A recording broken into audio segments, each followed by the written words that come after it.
there is. It's not trespassing. It is a vacant, abandoned place whose owners have went to Florida and care nothing about the place. I messaged them because I let them know, hey, people have been going in there. The door's open. And they said they already got everything out of there. They wanted to get out of there.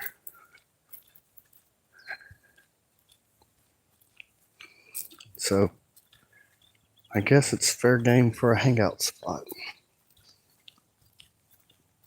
I think they're in Florida.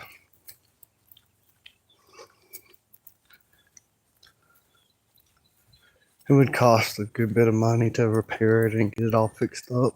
It might be worth it though for someone. I wonder if I could buy it. It'd be close to property my mama owns. It'd be on the same road that a lot of my family's on.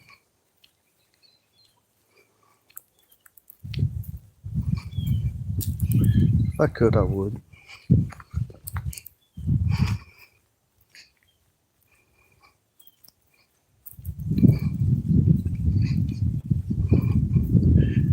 Goddamn. What's that?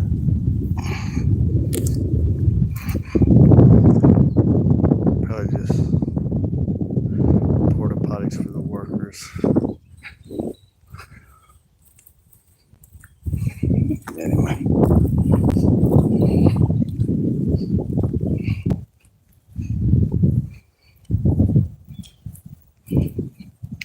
I think it's good to go for a walk after you eat. Just to make your blood sugar drop a little bit. The dog has chewed holes in the bottom of my crocheted shoes. And so now little rocks and gravel are getting in there. But they're falling back out. See, like, what if we just had, as a service, like, government goats and sheep? I know it'd be a little bit too much to manage, maybe. But they could just be eating all this grass along the side of the road instead of lawnmowers cutting it. It'd be kind of hard to manage, though, to let nomads just live off the edge of the road with a settled society at the same time. I don't know that we can do all that. Hey, Kyle. So they said they don't care. They're in Florida. I guess they're going to let the house run down. There's no trespassing or anything like that. No trespassing signs. I told them, I said, the door is wide open. People have been going in there. They said they don't care. I think that, like, they living in Florida and they just don't care. And they will probably sell the property one day. I hope I can buy it. And just because my family's on this road, so be a nice little spot. But I'm gonna walk up to the hill. Looks like Dolly's going with me. I kind of don't like it when Duke and Dolly goes with me because sometimes they always come back, but they'll run off a while before they come back, and then it scares me because I don't know if they got in some trap or something or what. Duke, normally, he'll get bored and just go home. He'll be back home by the time you get home. Dolly, she just gets distracted so easily. She might chase a squirrel or something. She never walks a straight line, hardly ever. She's always running to the sides, exploring. Try to chase some deer she ain't never gonna catch.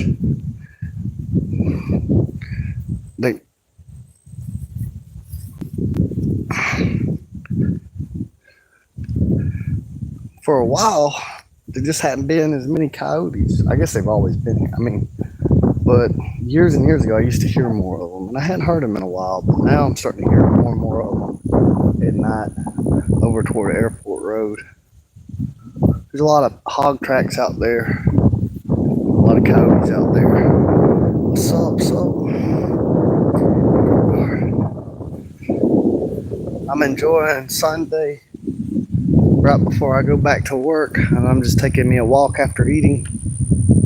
And I'm gonna go in this abandoned house up on the hill and explore it.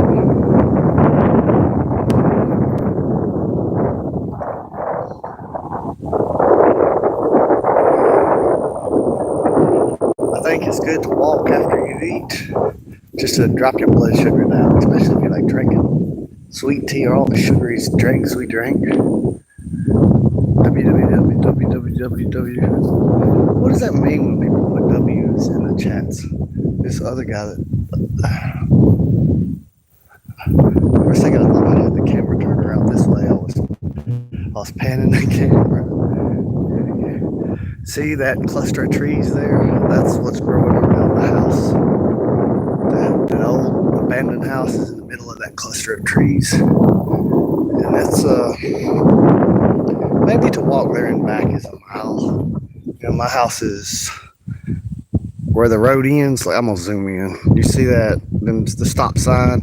Once you get down, oh, there's my truck out right there. So my house is on that hill down there at the bottom of the hill, and this house is up on this hill up here. This is a good place to hit a deer on your way to work. I mean, it's a good place to dodge them too. But if you're not careful, you'll hit a deer. They're all around here. White-tailed deer.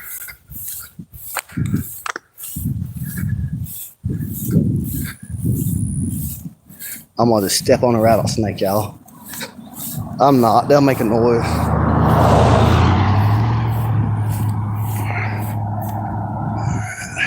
Normally I walk on the left side of the road, so nobody comes up behind me. I'll walk on the left side. Somebody's coming toward me, I'll see them well in time to step off to the side. Because sometimes you'll hear a noise in front of you and behind you. I think it's better to just not walk where anybody's going to drive up behind you. There's almost no traffic on this road, especially at this time. You want to take a second and see these flowers on the side of the road? There's some kind of little yellow flower. Pretty little weed. Not really a weed. I hear them frogs out there. All right, I want to get in here before you start because there's no electricity in here.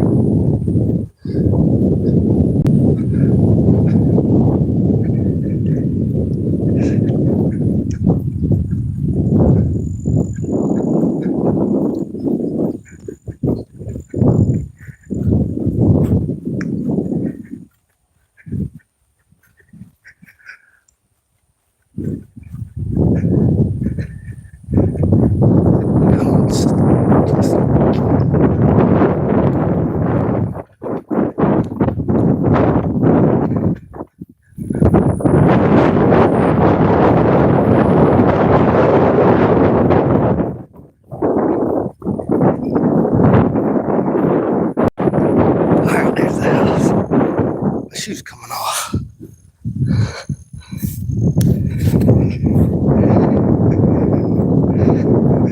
That's new.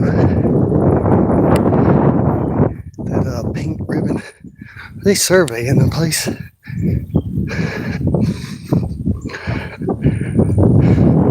What are we doing? This is an abandoned house who I messaged the owner about the door being open and people going in there, and they said they don't care. They've already got everything out. They wanted to get out before they moved to Florida, and there's not any no trespassing signs. There's not any locked doors. I'm not trespassing or breaking and entering. I'm just exploring. Hopefully we won't run into no, like, I don't know, pack of werewolves, coyotes. Yeah, people have already been through the place for sure. That could potentially hold up a beatbox.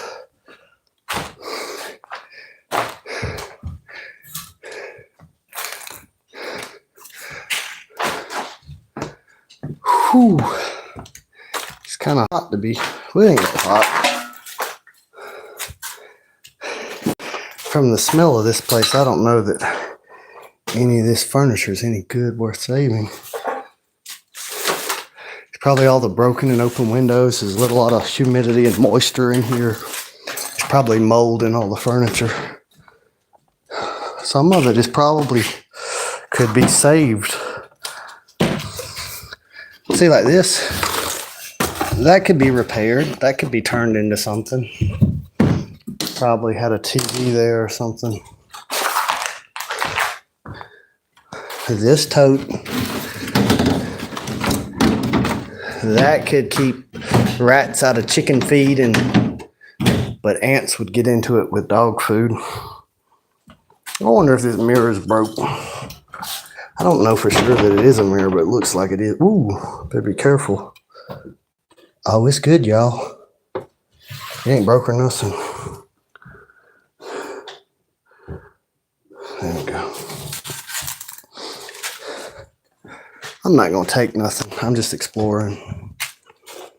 The things, which it's really all trash to them. They wouldn't care who takes it. They've already said so much. He said it. Because I message them. That way they know, like, yo, your door's open. Teenagers are going into place and shit. And they just don't care. They gone. They off to better things.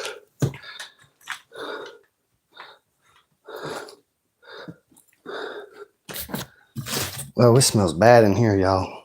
I'm getting out of here. No, come on, Dolly. You don't want this stuff in your lungs. It's probably some kind of mold spores. Man, no bear attacked me or no coyote, nothing. No vampire, nothing exciting happened. There wasn't even any bats in here.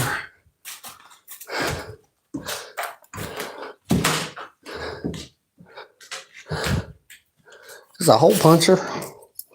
Yo, I got a hole puncher for sale. 10-cent little shoe, one shoe.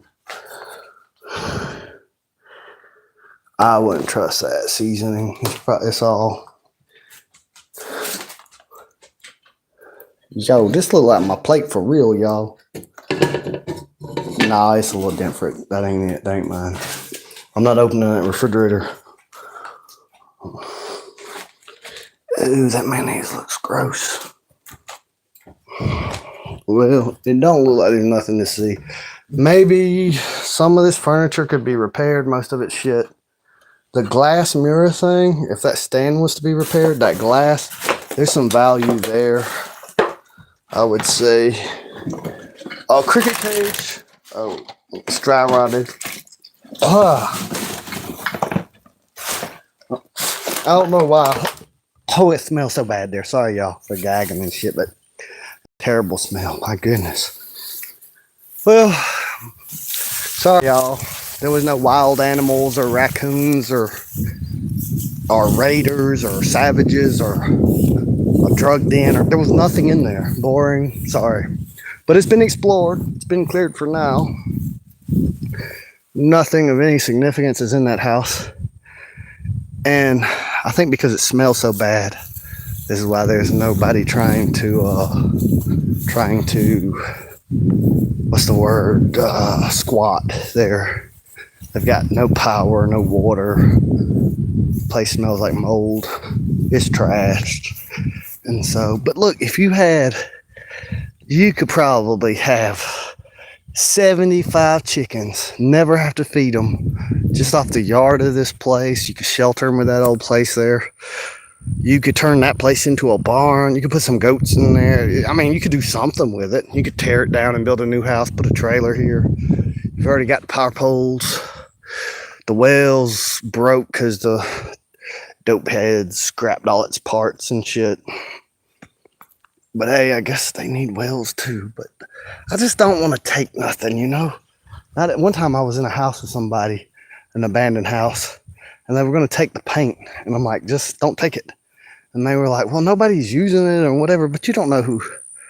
Maybe somebody's going to buy that property and that's their, I don't know. I just don't like to take nothing. I doubt they'll, I mean, they already said they don't care and that it's all trash. But who knows? They might come visit one day and be like, there's my piece of rotted doll that I remember. Who knows? It might be important to somebody else. So we just, we're not going to leave anything or take anything. But it was legal to explore it, and I did, and it's explored. I could have, I guess, explored it a little more deeply, but it just smelled bad. And my lungs, I've done enough to them. I don't need to overtax them. They got fiberglass, concrete dust, tar, other residues, sawdust. They don't need mold from old house too. How far is that from your house? Not very far. It's the hill, like, I don't know. I think it might be a half a mile from my house. At the end, I was going to curve over. See that blue truck that on that hill over there? That if I walk a little further, my house is there. It's like, it's not too far. There's two more abandoned houses. There's an abandoned house out that way and an abandoned house out that way. The abandoned house out that way has a piano in it and a lot of paint.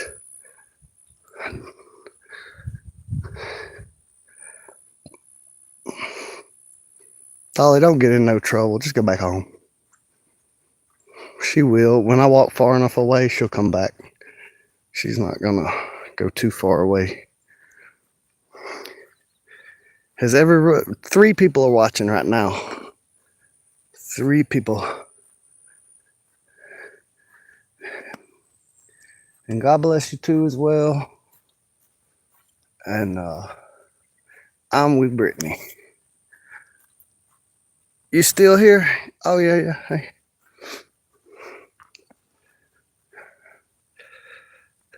There's nothing really to see here. No deer out or nothing. It's really cloudy. It's been so hot lately. And now that it's cooled off a little bit after the rains, it's nice to go for a walk. Brittany's had a lot of hours this weekend. She's tired. She's taking a nap. Where's your location? That's a good guess. It's Georgia. We border South Carolina. You're in Philadelphia. Philadelphia means the city of brotherly love. I think it's got a different kind of love in that city now.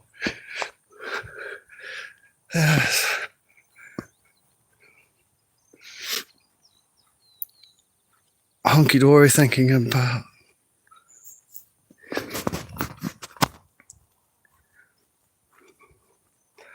I want to get some cattle.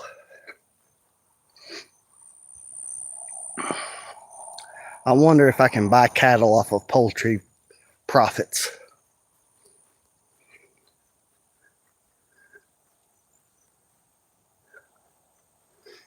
Yeah, there's a lot of synchronicities and coincidences. Like I made a video, like I went back and I was watching my live videos and different videos. And at the same time, like sometimes there's a lot of different things that line up at the same time. Like I'm replaying a video, I'm watching a video and there's dragonflies around me. Hey, I don't know who that was. They waved and beat the horn. I don't have my glasses on, so I'm nearsighted. People will wave at me and I won't see them from a distance, and then they'll say I'm a snob and didn't wave to them. But I'm just nearsighted. If I don't have my glasses on, I'm not going to know who you are from that far.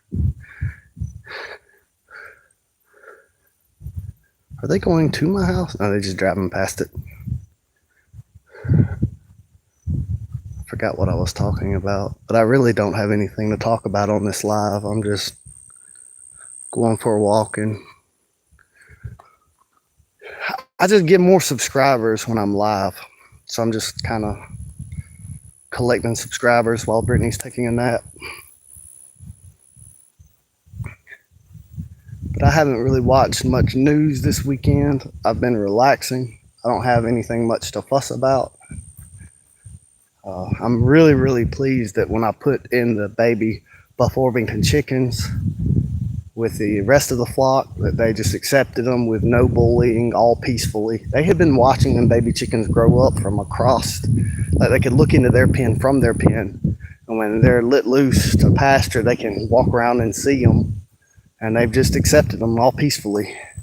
And it might have something to do with that their broody hormones, like a lot of them are going broody right now, so they're just. But then I don't know. One thing I'm concerned with, and I might have to separate them, is when them two hens hatch out their baby chickens, they'll probably be aggressive toward the other baby chickens if they get around them.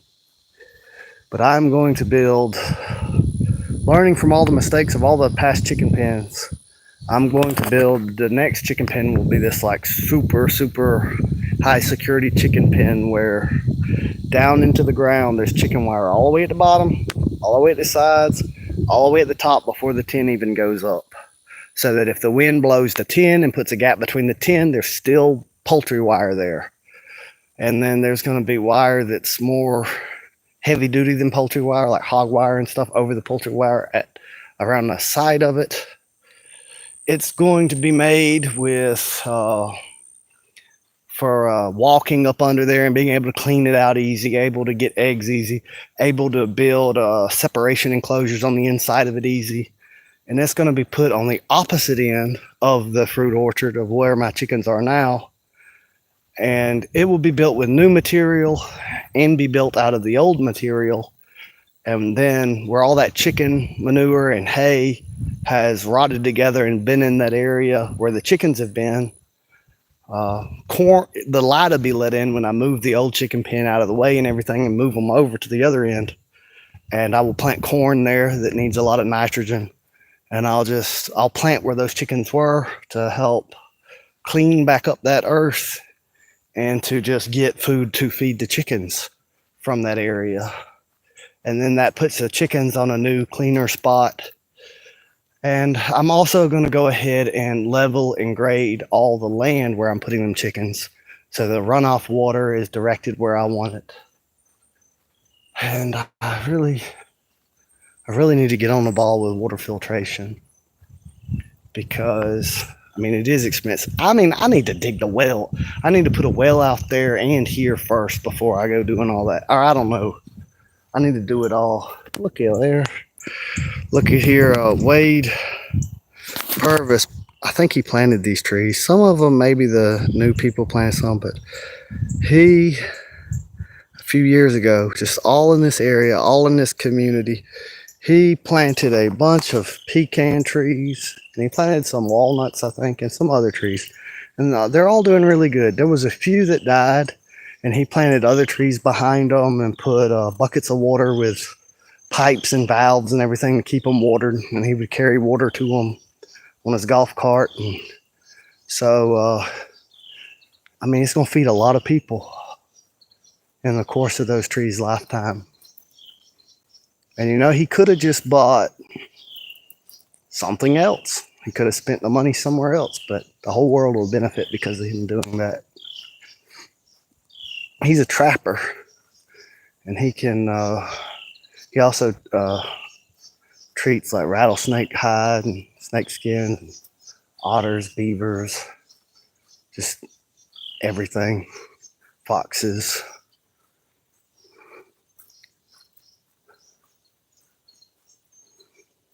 See, there's my house right there up on the hill where Eric Road tees into Little Rock.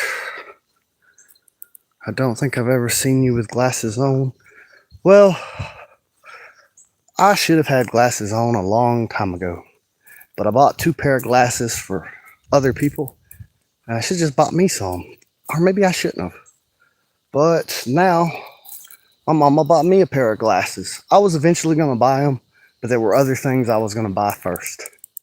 And I'm glad she bought them for me, because it just makes it really night driving in the rain.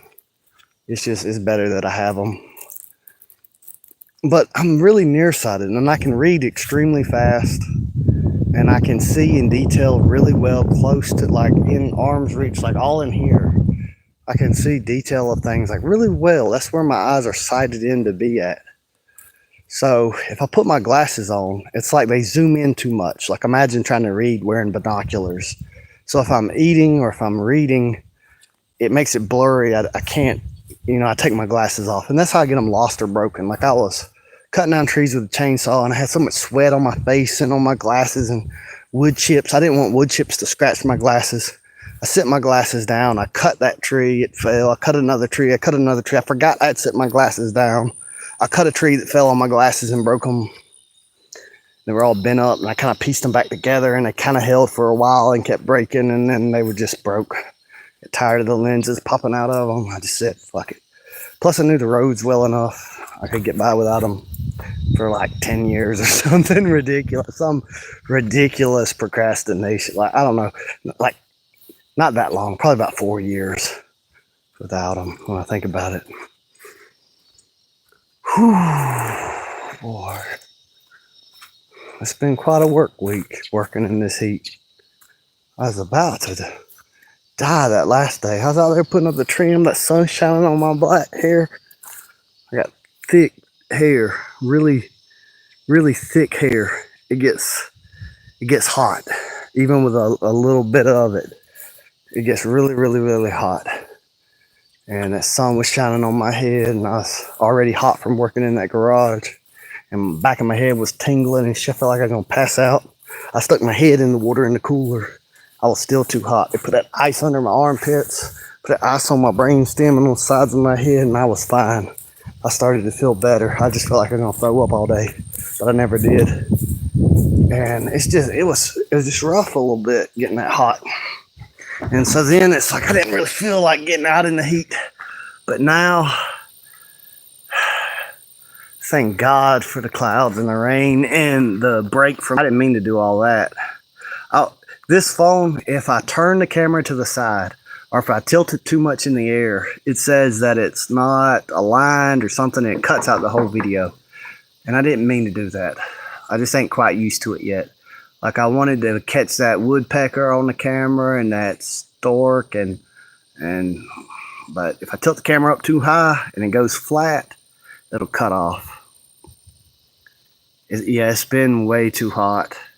The heat index at one point in Baxley where we was working was 115. We got in the work truck and it said 115. And as we drove away, it eventually dropped to 111. When it was 94 in Alamo, they were saying it felt like it was 110. It's been really hot. But we still got to build America. We still got to build America.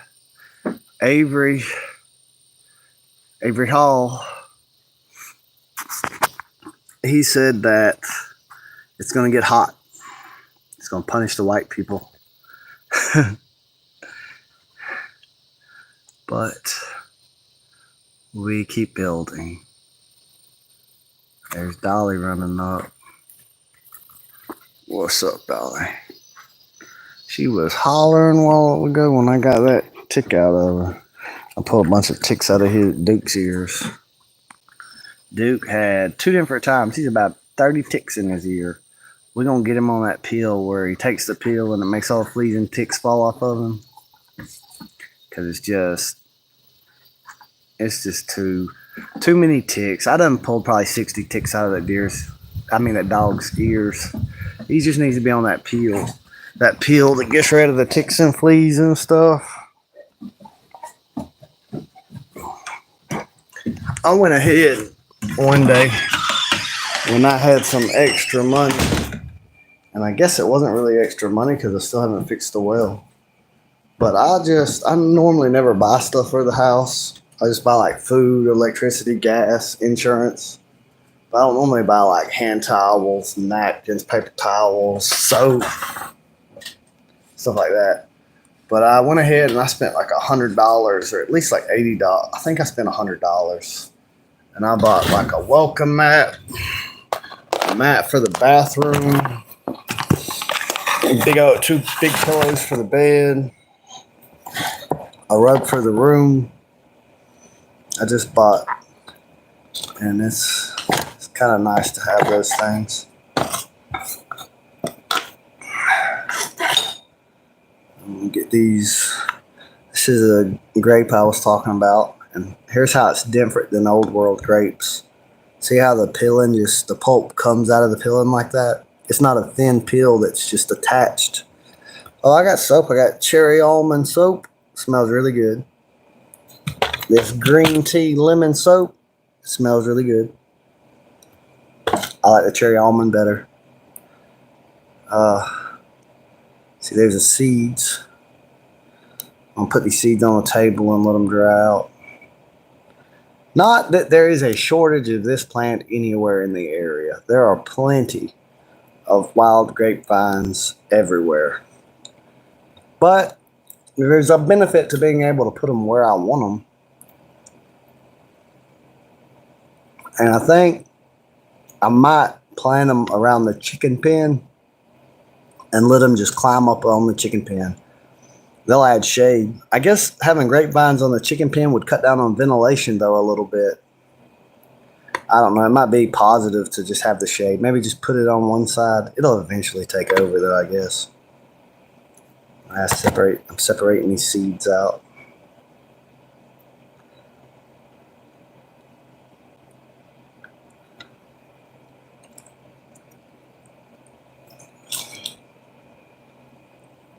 They taste very good, though. So they got a very good flavor.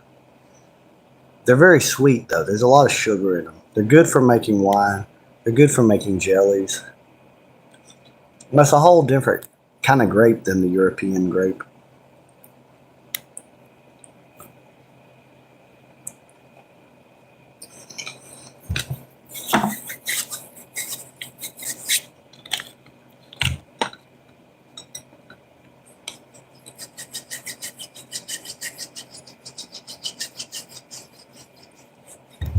I got a lot of rainwater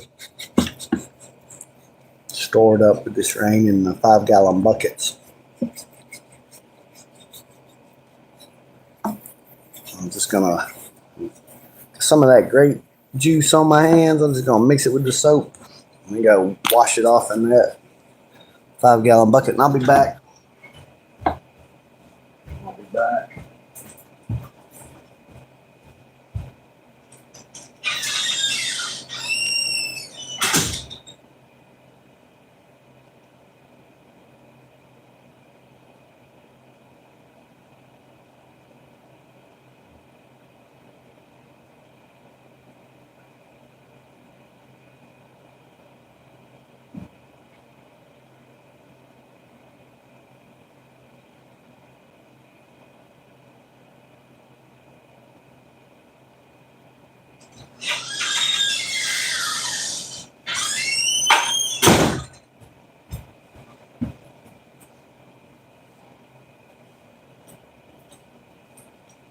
No, where is? I just had that over here by the dog moving or something.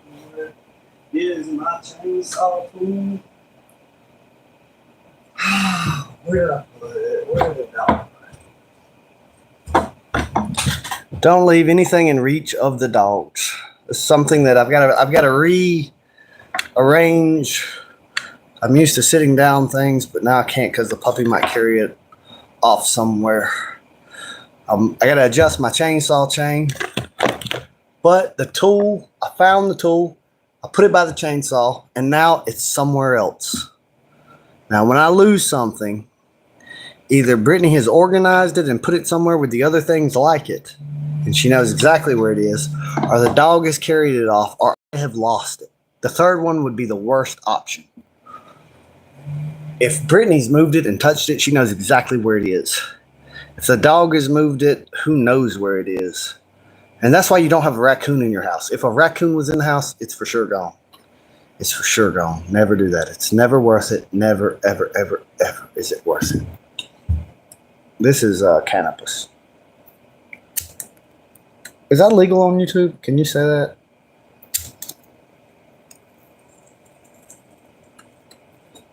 Now, I know I said that was my last blunt, and this is actually from the last little bit on it. And I know I said that a week ago, and I know this has been an ongoing thing where I quit it and I go back to it and I quit it, but at least I'm not an alcoholic. And I think this is a bad excuse. It makes it harder for me to quit because I can say, at least I'm not smoking crack, at least I'm not drunk, at least I'm not on LSD, at least it's just weed, but it really needs to quit too. It all needs to quit because I need to build the Garden of Eden. I need to plant a fruit forest. There's all kind of other more important things that I need to do, and it's overpriced. I like weed. It costs too much money. It's got to go. You know, you got to prioritize things in your life. And if you want something that you're going to say yes to, you got to say no to everything that's in opposition to that. And so the company that I'm building, it needs more investment money. And where do I get that from? Me. Because you know why? Because I don't want to owe nobody. I don't want to owe nobody. I don't want nobody asking for a bigger cut saying, yo, I helped you out, so now you need to give me 50%. I'm just working in construction, saving the money on the side, and financing it myself. That way, nobody else can, which I had one guy offer some investment stuff, but maybe it would have been a good idea, but I didn't understand a lot of it. So I was just not going to do any kind of contracts or nothing like that. I'm just going to do it myself because I don't understand what he was talking about.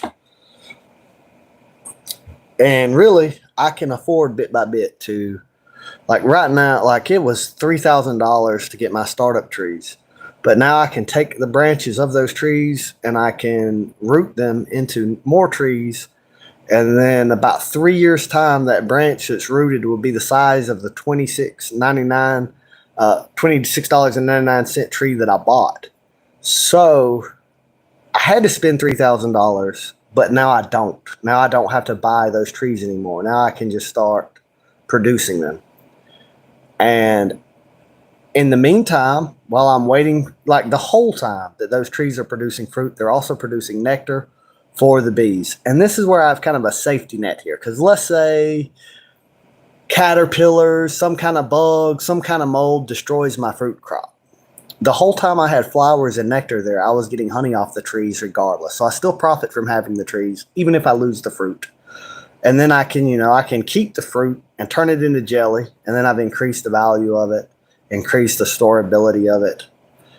And so this is that cherry almond soap.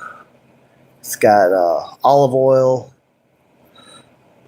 coconut oil, palm oil. They say it's responsibly sourced or something.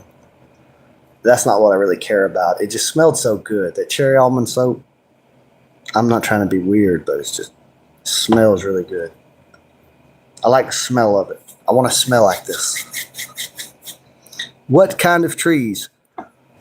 Oh, peach trees, plum trees, black walnut, pecan, olive, orange, lemon, lime, Kaffir limes, I already said pomegranate, coffee, tea, strawberry, raspberry, elderberry, mulberry, bananas, mint, oregano, lavender, blueberries, lots of peaches, lots of olive trees, grapevines, Concord grapevines. There are always things that I forget. It's a good variety. Yes, that's you. It's good to not put all your eggs in one basket. And also, I want to work on having fruit and nuts available at almost every time of the year. So I want to get some persimmons. There are some already wild out there in the woods, but I probably want to find some dwarf varieties that make bigger fruit and a lot of your nuts that get ready in the fall, they can still store throughout the winter and you can eat on them throughout the winter. My goal is to, by the time this is my retirement plan. By the time I become old and senile, I got to step out of my front door and not remember or know anything. And I can be a hunter-gatherer. There can just be fruit around me to eat all season long and animals drawn into the area because of that. And I can just hunt and gather. I can retire to being a hunter-gatherer on my own property. with the property producing enough money to pay the property taxes to not lose the land. There's been talk of abolishing property taxes. That would be like a godsend for me. Not having to worry about losing the land by not being able to afford the property taxes and being able to constantly improve the land without them raising my property taxes and making me risk losing my land. It would really help me to just keep being able to improve it, which helps the animals, the plants, the people, everybody. If they'll just let me, I mean, already I have made the land better for wildlife. Where used to the water just run off, like the rainwater just run off. On that side of the hill, I dug a big old hole so that stream of water fills that hole up. Then it flows off, and then when the water's gone and the rains have stopped, that water pool is still there for birds to bathe in it, foxes to drink water out of it. You see the footprints and the deer, the crow. Like they clear cut the timber on the other side. All them animals had to go into my forest. But I've worked a lot about water management first, and I had a lot of criticism. People saying I should have used heavy machinery or pay someone, or that it's just it's too much. Like there's a lot of criticism about it. There's a lot of people that did not pay for my land, telling me how I should be managing my land. But the first thing I worked on was water, because I knew that my trees were going to need a lot of water. So I did a lot of work on that. And people didn't really see the work I was doing, so they're like, "You bought that land and ain't doing nothing with it." No, I was doing plenty of work on it. And then they were saying, "Oh, you haven't bought a house yet. You bought that land and you should be building a building there and all this other." But I was putting thousands of dollars worth of trees there. And I insulated the building, wired the building, have the building there, working on it. It's just like, I know what I'm doing, and I'm on a certain time plan. And I'm building food production before I move to the land. I got the land producing food to feed me before I've moved on to it. And I don't think that that was a mistake. I don't think that that was a problem. Now I can spend thousands of dollars onto the house, and I've got my 3 years worth of growth on my trees and my blueberry bushes and things like that. Whereas if I would have paid for the construction of that first and then started, I'd be 3 years behind on food production. So my bosses meant well when I worked at J&K, but they really just did not know what I was doing. And they didn't know the overall plan. I got bees out there, but they're like, "When you going to do your bees?" Your bees, people asking about the bees. I wasn't going to just bring the bees out there. Before I brought the bees out there, now the bees have oregano they can go to, mint they can go to, lavender they can go to, peach trees they can go to, pomegranate bushes they can go to, pear trees they can grow to, apple tree. You see what I'm saying here? I'm a beekeeper. I know what I'm doing. I know they can fly around and forage for a mile and a half or more, and they can get stuff out of the woods in the area and whatever else. But before I just moved bees over there, and there's maple trees over there. And the way I prune the maple trees, they have more maple flowers over there for the bees. But I had a plan in my head, and the imagination, like what I've created in my head that I'm building, it takes a while to just explain it to someone. And so, and a lot of people were really like almost full of dread at the thought that I was going to cut down trees. And meanwhile, like they don't have nowhere near as many trees. My property is almost nothing but trees. And they're like, "Don't cut down the trees. We need them for..." But it's like there's plenty of pine trees everywhere. I'm cutting down pine trees and putting pecan trees, apple trees, fruit producing trees behind them. They're still pine trees. I'm planting more pine trees. It's just, I don't know. I mean, like the person beside me cleared 7 acres of timber. Did anyone go up to them and say, "You're cutting down too many trees"? And then I cut down maybe 10 trees.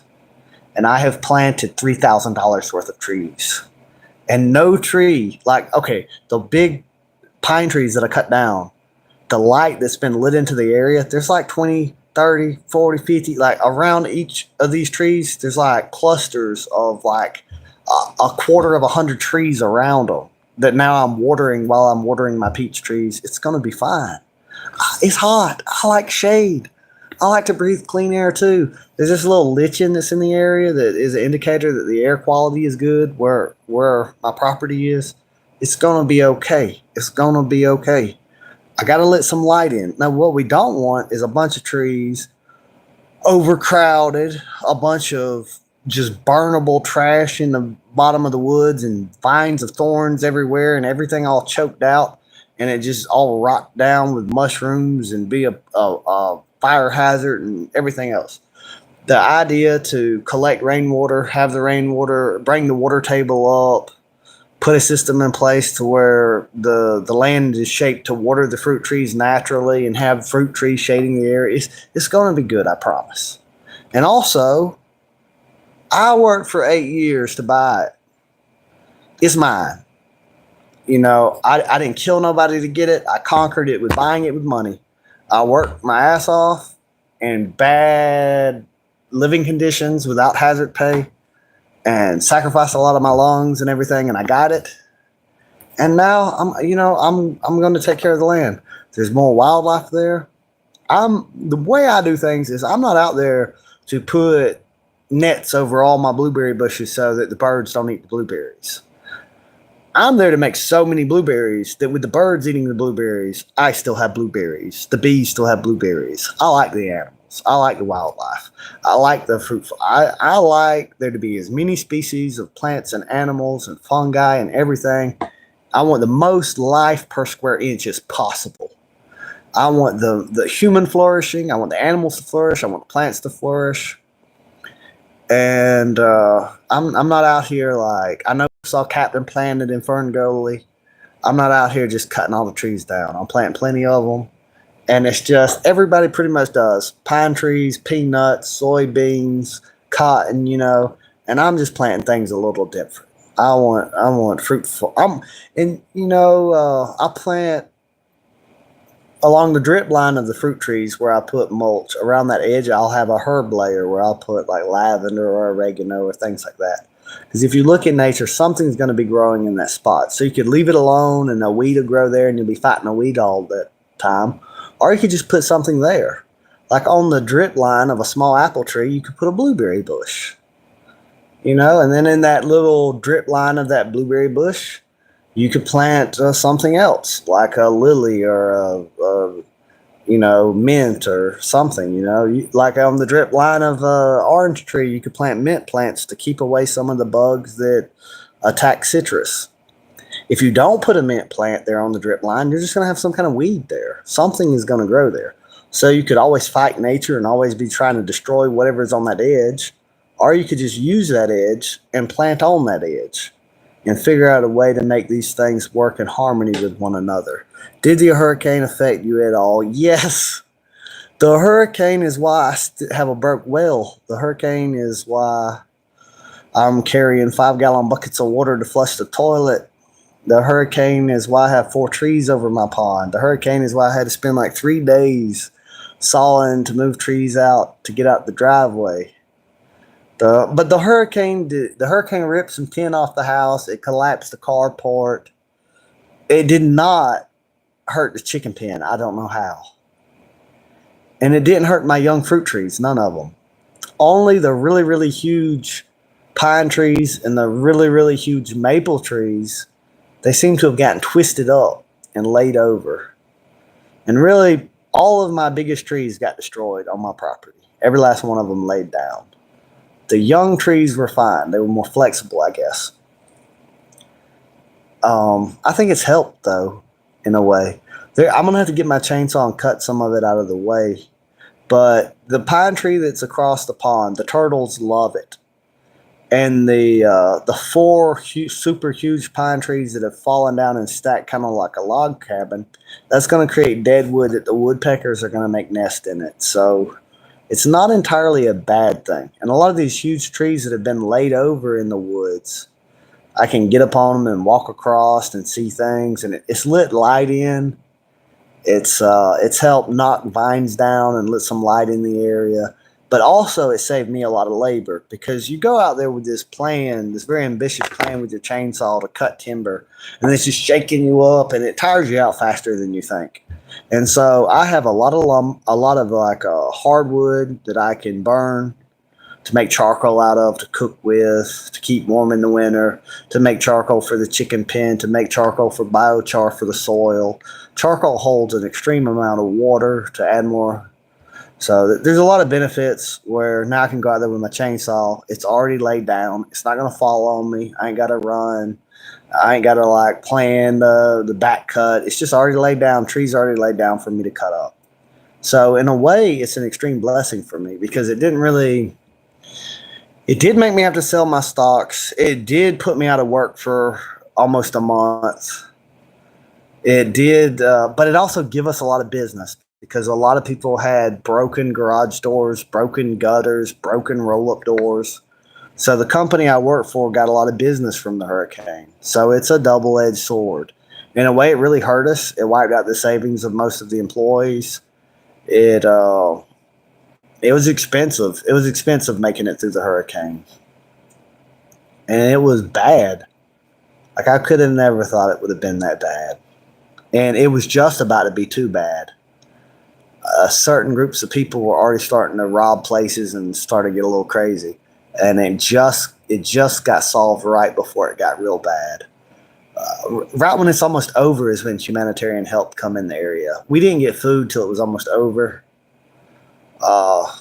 About when they start getting ready to loot places and break in places, that's when the help got there. and it was all right, though. We made it out pretty good. Nature made room for itself. Yes. I mean, really, honestly, there should have been more deadwood for native bees and birds and things, and it's not there. And the hurricane forced it to be there. They'll never get it all cleared up. It's there. So it created habitat. And a lot of this is going to be fungi habitat too. A lot of these trees and a lot of this material, fungus, mushrooms will eat off of it and it'll turn into soil. It's just, but nobody, the oldest people in the area, nobody has any memory of there ever being a storm this severe. And hopefully it does not become a normal occurrence.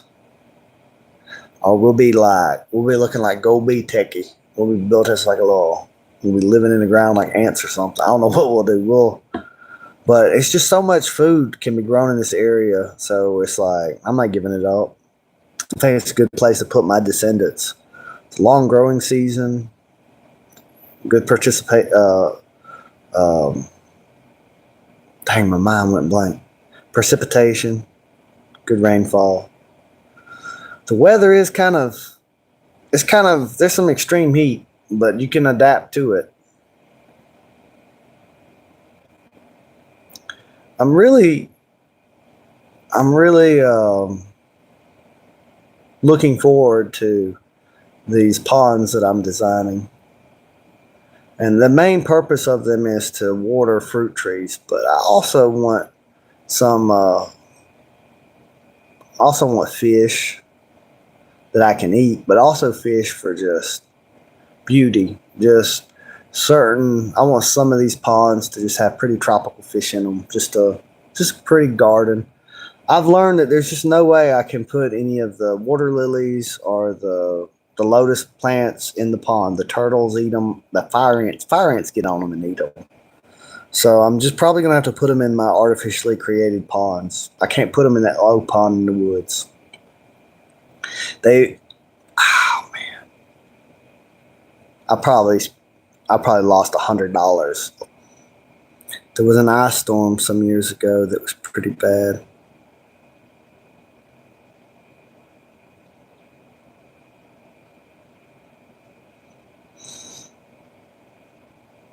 Oh, you're also in Georgia? What part of Georgia?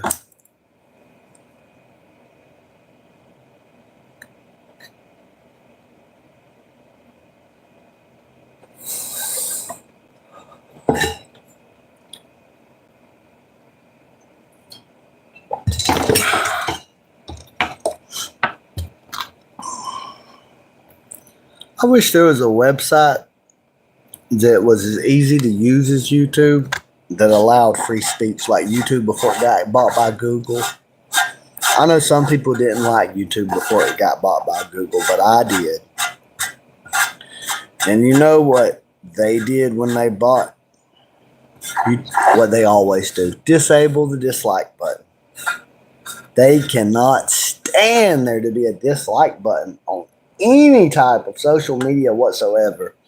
If they see anybody make a social media that allows the contrast between likes and dislikes, believe me, they will all get together and pile up all their money and make sure they buy it and disable that dislike button.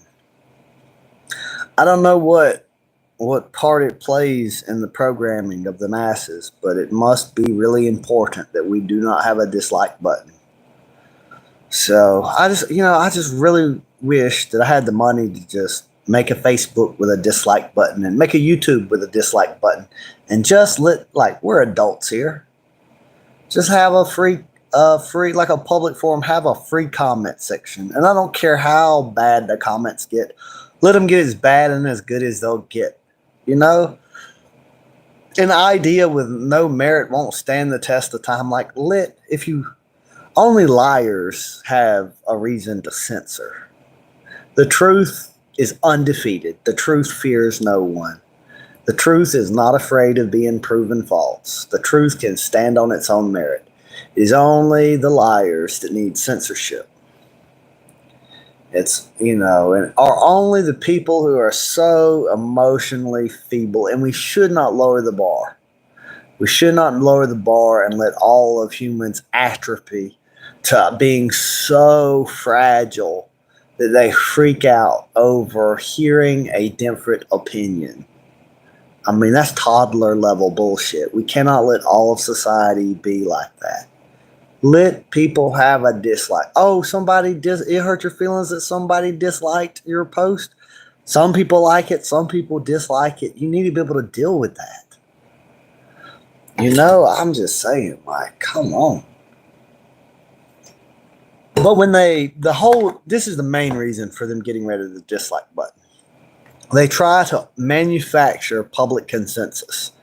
When they push some bullshit idea that no one with a sane mind would accept, the reason they get people to accept it is they say, look, a bunch of people have accepted this idea. See all these likes? A lot of people agree with this. And then they push it from then on out. And they can't do that if they allow a dislike button. Because when they push their next Judeo-progressive filth bullshit nonsense, and it's got 90% dislike buttons, 90% of people disliking it to liking it, they cannot pretend that is the group consensus. And so it's more important than deleting comments, more important than censoring people that way or shadow banning people or giving people less views, is to not let the dislikes be seen. And so they want to enslave you, they'll never give you that dislike button. And they'll pretend you're children and they need to protect you and protect your emotions, and so you can't have free speech on YouTube. They hate free speech. That's where you get the division between British Anglo traditions of common law and our traditions of free speech and thought and expression. When you separate what is European Western culture and what is Jewish influence, that's where you start to be a separation. That's where the cultures do not assimilate. That's where they do not, because the people who want to kill people for not believing the same religion, they don't like free speech. Never have. Never wanted us to have free speech. We're not allowed to freely criticize them. Or your channel gets deleted. I mean, this channel is going to be gone. I mean, face it. Every other thing I talk about these things gets deleted. They're deleting me everywhere else. So I started talking about it on YouTube. And they're going to delete it here too. They're not going to keep this. I mean, plus this is they bought this. They bought this to stop you from hearing the kind of things I talk about. There was too many people talking about what really happened in the Russian Revolution. So Google had to buy YouTube. There was too many people talking about fractional reserve banking or children being used for sniper practice by the IDF and things like that. They had to come in, they had to buy YouTube, and they had to take all those, they have to control the information because they're liars, because they have so much to hide. But you know what? They'll have to spend a lot of money to censor. And they'll have to spend a lot of money, but it's always free to tell the truth. So even though they may seem to have the upper hand all the time and They, through entertainment, dressing their propaganda as entertainment, they sway so many people and everything. They'll always have to spend so much money to keep their lies going.